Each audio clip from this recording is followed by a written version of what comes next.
Airbnb. It's an app's website where you can book rooms, apartments, houses, or even unique places, like tree houses or villas, for short stays or vacations. Here's a simple step-by-step guide on how to use Airbnb.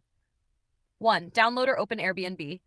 Go to airbnb.com. Please open your app to see this link on your browser, or download the Airbnb app from Play Store, Android, or App Store, iPhone.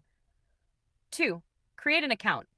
Sign up with your email, Google, or Facebook account. Add your profile details, name, picture, phone number. 3.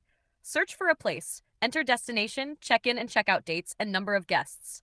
Use filters, price, type of place, Wi-Fi, kitchen, pool, etc. to narrow results. 4. Check listings. Each listing shows photos, description, price, amenities, and reviews. Read house rules and see location on the map. 5. Book your stay. Click reserve. Some listings offer instant book, others need host approval.